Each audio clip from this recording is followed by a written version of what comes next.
अभी यहाँ से हम बोल रहे हैं तो हारन से आवाज़ जा रही है ना। हम यहाँ बोल रहे हैं, आवाज़ कहाँ से निकल रही? हारन से। हारन कहाँ है? खंबे पे, ठंडी में, लेकिन बोला यहाँ से जा रहा है। तो बोल यहाँ से रहे हैं, आवाज़ दे रहा है हारन, तो लोगों को लगता है कि आवाज़ हारन से निकल रही है, जबकि उसको कोई मेहनत नहीं।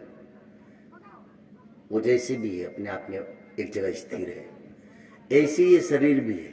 शरीर क्या है समझो? हारन। अंदर से बोल कौन रहा है? परमात्मा।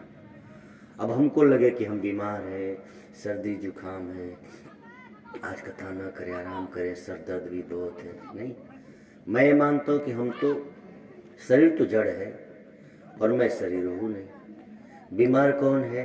शरीर। बीमार मतलब अस्वस्थ है थोड़ा सा।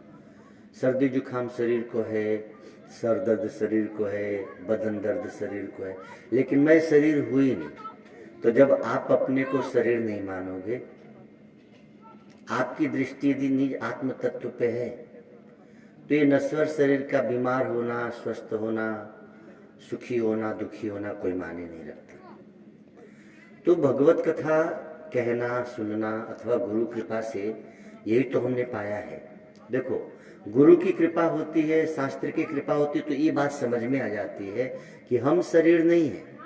हम शरीर के ब्राह्मण हो सकते हैं, क्षत्रिय हो सकते हैं, बूढ़े हो सकते हैं, जवान हो सकते हैं, लेकिन हम शरीर हैं ही नहीं। आप जिस दिन ये बात को समझ जाओगे, पूर्ण सुखी हो जाओगे। बस इतना कृपा करें आप। पूरी भागवत का अर्थ क्या है कि ये मान लो कि मैं शरीर नहीं हूं, और मान लो नहीं, यही सच है कि हम शरीर नहीं है।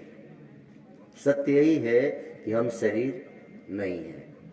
सत्य क्या है कि हम आत्मा है, लेकिन जो सच नहीं है उसको मान बैठे हैं, और जो सच है उसी को भूल बैठे। ये गलती है।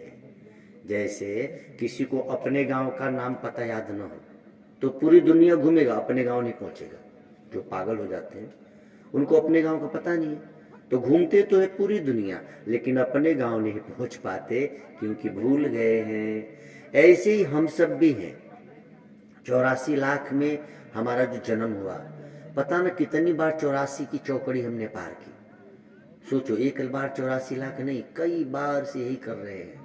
तो बार बार इसी दुनिया में जन्म लेना, मरना, तो 100-200 बार झूठ भी बोलो तो सच लगने लगता है, झूठ भी सुनो तो वही सच लगता है।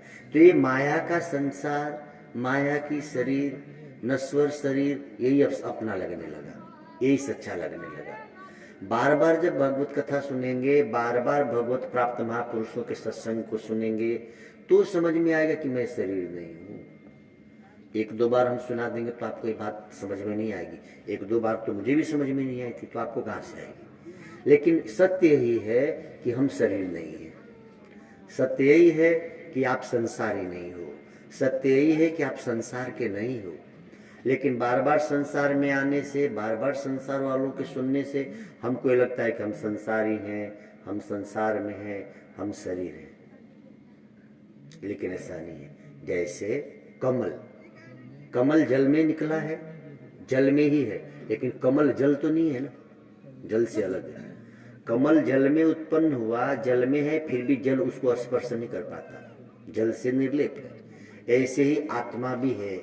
आत्मा इस शरीर में है, इस संसार में है, फिर भी इस शरीर से अलग है, इस संसार से निर्लेप है। ये बात समझ में आ गई तो समझो पूरी भागवत हो गई। ये बात समझ में आ गई तो हो गई भागवत की पूर्णाहुति। तो आपका शरीर किसी जाति का हो सकता है, किसी देश का होगा, किसी धर्म मजहब का होगा, लेकिन आत्मा की कोई जाति नहीं, कोई धर्म नहीं, कोई मजहब नहीं, कोई पंथ नहीं। हम आत्म तत्व को जान लिए तो काम बन गया।